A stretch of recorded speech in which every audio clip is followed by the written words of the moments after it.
Hi and welcome back to Classic MGB. Now today we're at somewhere very special for a very special event. We're at Kimber House, which is the headquarters of the MG Car Club, for the 95th anniversary of the club, and it's 95 years to the day that this club started. There's an open day, there's lots of people about, so let's go and see who we can find. The MG Car Club is a not-for-profit organisation designed to help all MG enthusiasts make the most out of owning an MG. The club was set up by the MG Car Company, and the first meeting was held at the Roebuck Hotel in Stevenage on the 12th of October 1930. In 2025, the club has more than 55,000 affiliated members worldwide. The hub of the club is Kimber House in Abingdon, and this is enhanced by registers, centres and branches. Registers are dedicated to a particular MG model, such as the MGB register, MGF register and the vintage register. There's a register for every model from the earliest to the very latest, and membership is free to all members of the car club. Centres are geographically based, and there's a centre for every region in the UK. Each centre organises local pub meets and events throughout the course of the year, and again, membership of a local centre is free to all members of the car club. Finally, branches focus on a particular group of owners. Examples include the Young Members branch and MGs on Track, that organises a range of track days throughout the UK. Well, we're in the library of the MG Car Club, and I've caught up with the manager of the club, Andy Knott, whose idea this was. So 95 years of the club to the day. Yes. Why was it important to do something like this? Well, I thought that 95 years is quite a celebration for a motor club. You know, there's not many motor clubs which will reach 95 years. And it's nice to do something to the day as it falls on a Sunday. That way we get people that can't visit during the week to come in and see us at the weekend. And it's been a great event with so many people coming in and out. It's been a real joy to do. Fantastic. But this place is open during the week for club members or anybody else that wants to come and look at what's here. Absolutely, yeah. It's open from 9 till 5:30, Monday to Thursday, 9 till 4 on a Friday. It's working offices, but we always welcome people in. Well, the kettle's always on, and we normally got chocolate biscuits in stock as well. So fantastic. And there's plenty to see here. I mean, I've been here probably 4 or 5 times now, and there's still something I think, I haven't seen that before. Absolutely, yeah. We're very fortunate, based right in the heart of MG country in Abingdon, where MG were around for 50 years, obviously producing the cars. There's a lot of employees in the factory, over 1,100 employees. And as people get older, people clear lofts and things like that. So we're always getting new donations in. So we try and keep things fresh. So if people come back every couple of weeks or every couple of months, we've got something new to show them. Now, one of the highlights of Kimber House is the archive of material. And I have to say, I have been here before, and it's absolutely fantastic. And one of the people that's responsible for looking after it is Paul Hancock. So tell me a bit more. The archive, as the club is now 95 years old, actually contains items that old. Really? We mainly have items from the 1930s through 40s into the 50s. Once we get to the sort of the more modern, and this is going to make some people laugh, the modern Bs in the 1960s. It's only 50 years or 60 years old. That's right. It means that other locations like the museum at Gaydon, they have sort of more the factory built. A lot of the information we have here has been acquired by members, and most of the things that we've received are of a personal nature, which is great because that adds to the social history of the club. Going back to the 1930s, we have documentation from the service records, we have the build records, but as once we got to sort of the 1950s, when BMC became the authority, as it were, we end up losing a lot of the paperwork. Right. And the trail, unfortunately, a lot of things runs cold. And of course, going back to the B era in 1980, the instructions from the then Rover hierarchy, or the BL hierarchy, was to actually destroy. Yeah, I heard it all went into a skip, which it did, or many skips. Just talking of bees specifically, somebody came in a couple of weeks ago and gave me some brochures. And on first inspection, they all looked the same. Right. But it wasn't until I started going through the reference number on the rear, which is a Nuffield press number, that you suddenly find that there are different dates and different serial numbers. And I think on one MGB brochure from the 70s, mid-70s, last to the Chrome era, it's like mine. there were 4 brochures within a year.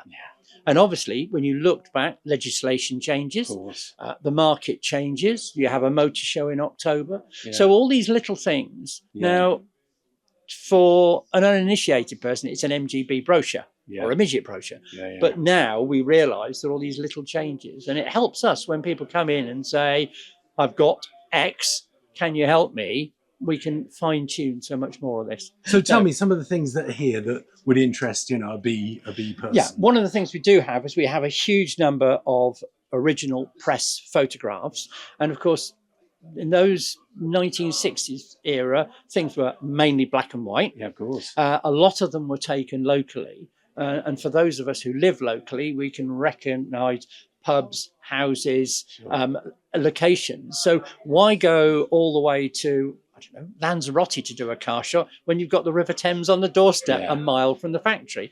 And that side of things is something where we've built up quite a good collection of photographs and items which relate to the production of the cars.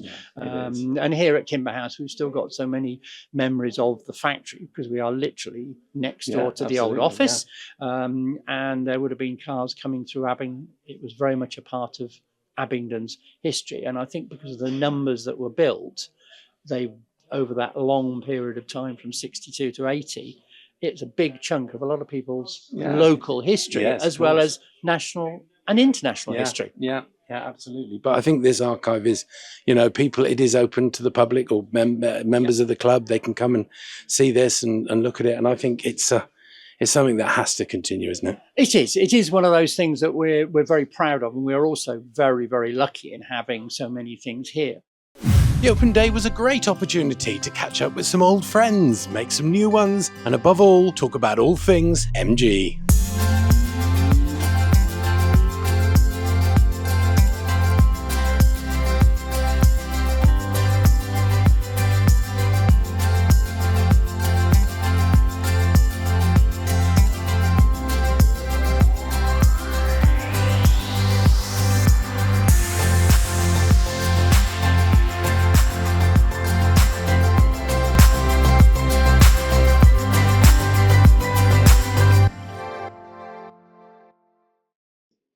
Now, this event has attracted lots of people, including somebody that used to work very close, in fact, at the factory, Sean Cunningham. So, Sean, tell me about what it was like to work on the MGB. I used to look forward to coming into work every day. I'll be honest with you. I enjoyed my time. It was a very strange place to work because you had to know somebody to actually get yourself in the door. So that was quite a rare thing, even in those days. We had 3 or 4 unions. I think it might be more than that. Might have been 5 unions. We only had 1 day strike in the time that I was in the factory. We had like a convener, so all the unions would work together, and it was just a harmonious place to work in. Yeah, I mean, you were there 76. Yeah. So 76, right in the sort of Red Robbo era. Yes, although absolutely. he was obviously Yeah, absolutely. We thought what a stupid man he was because we knew that the company, especially in Oxford, which were literally trying to get them to go out on strike, especially if they were short of parts. To me, the factory that had the best industrial relations was the one they closed. I mean, that must have been, that October day must have been awful. And the way they did it was criminal, really. We got to know on the Monday morning after the 50th year celebrations, and we got to know via Radio Oxford, which was really nice, wasn't it? They did that really well, and I think that really put a downer on most people that day. It certainly did for me because I enjoyed my job. What do you remember about building the MGB? What part did you do? Lots of bits on the line, or most people had 5 or 6 jobs to do. My job was one of the knack jobs on the line. I used to have to put the gear stick in. I know it sounds crazy.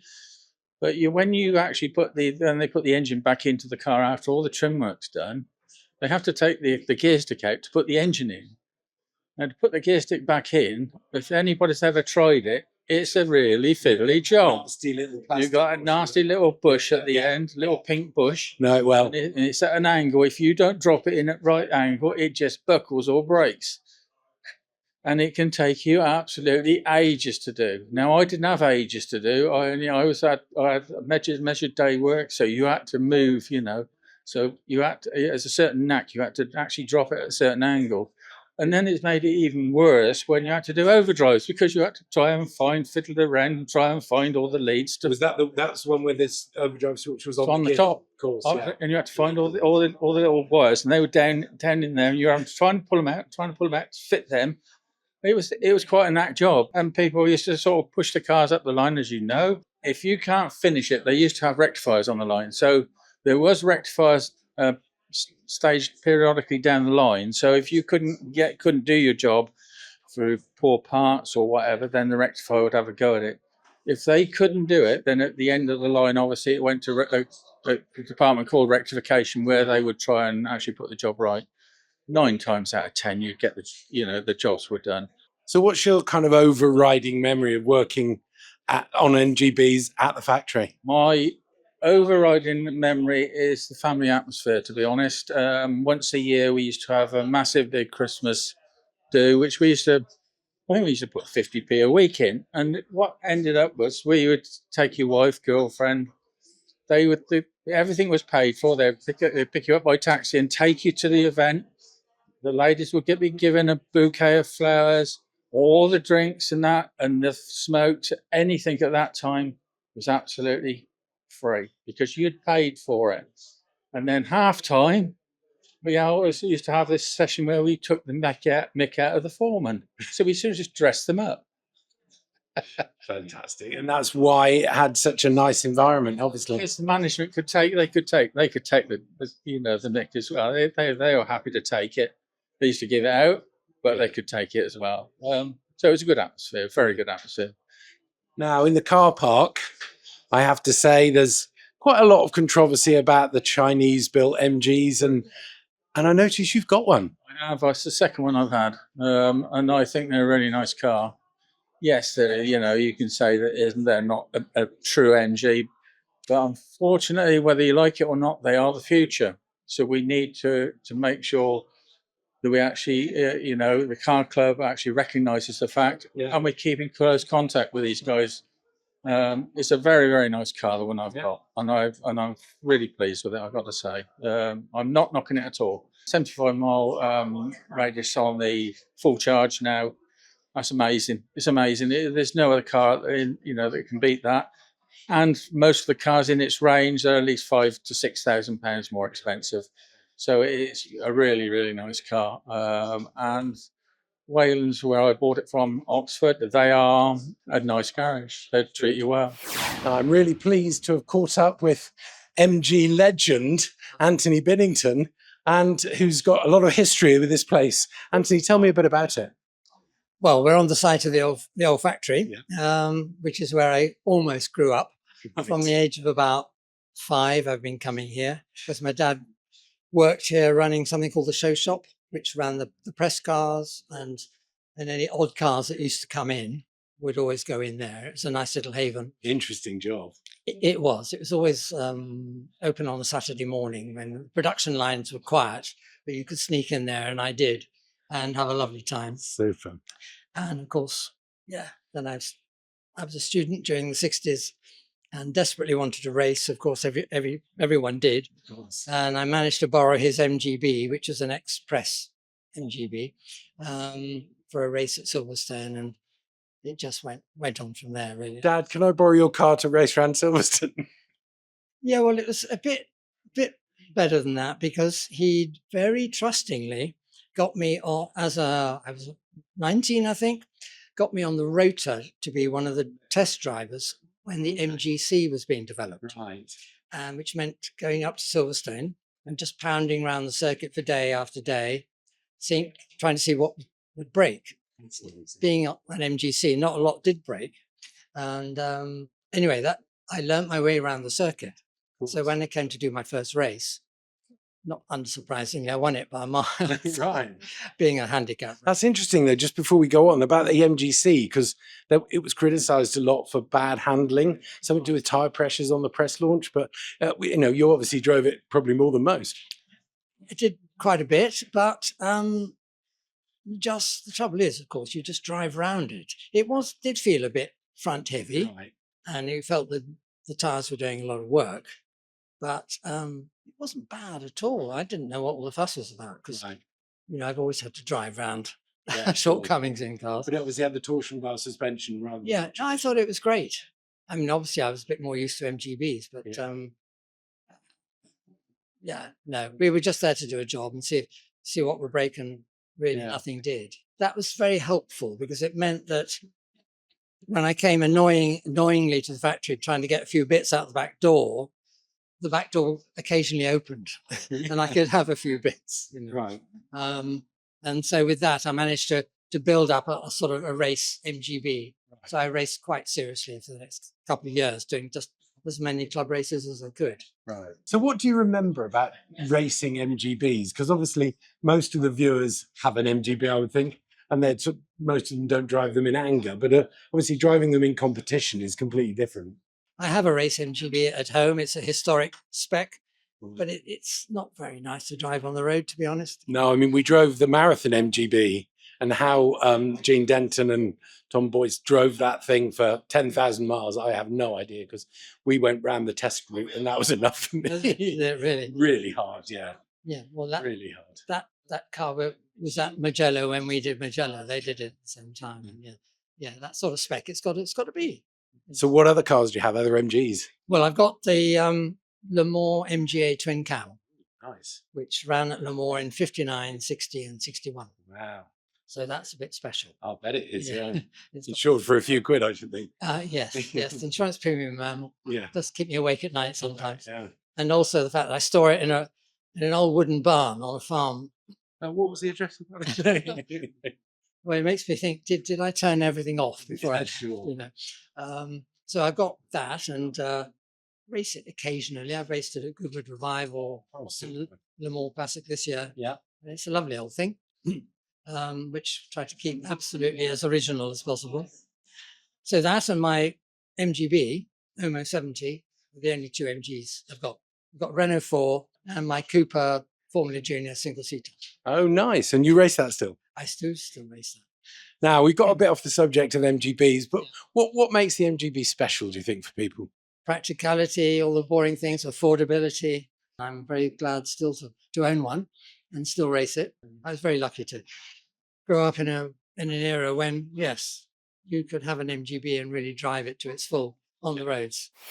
Well, we've come to the end of the day here at Kimber House, and no classic MGB video that involves the car club would be complete without a word from Chairman Lorraine Noble-Thompson. So Lorraine, how's the day gone? It's been tremendous again. I mean, we don't advertise so much that we have all this memorabilia here. Yeah. And when people come in, members, and they do come from all over the world, America, obviously, they love this sort of memorabilia. And they'll just walk past, not tell us they're coming, and they're just passing. How you pass or just pass from America is amazing, but everybody's always welcome. Yeah. And the guys take them around, and they are amazed at what we have here. Yeah, I mean, we've had a chat with Paul Hancock, and he's absolutely, watching the archive is fantastic, isn't it? Yeah, well, the archive's coming to its it's full. Yeah. And we don't want to throw anything away. No. But it's just build and built. So yeah, it's great, and it's been lovely seeing sort of some old faces and some new faces here today. Yes, and certainly quite a few that have never, ever been. So it's been very beneficial of having an open day. Maybe we should do it more often and not just on our 95th anniversary, which is the exact day today of the foundation of the club. Yeah, well, that sounds like a plan. Well, Lorraine, thank you very much. Thank you for organising it. Thank you. And I understand you've got to wend your way back up north of the border. Yes, where there's dragons. So about 6 hours drive. I live in Scotland. In an MG? It is in an MG, of course. Did you have to ask? No, not really. So there you go. There's a brief overview of the 95th anniversary of the MG Car Club. If you're at all involved in MGs, whether they're ancient or absolutely modern, I would thoroughly recommend you join this club. It's a wonderful place to be. Lots of friendly people, always helpful, offering advice. And obviously, if you get a chance to come to here, Kimber House, take the opportunity because there's so much to see. If you've enjoyed the video, please give it a like, give it a share, and consider subscribing to the channel, because all those things do help get our content out to people that might be interested. As always, many thanks for watching, and take care.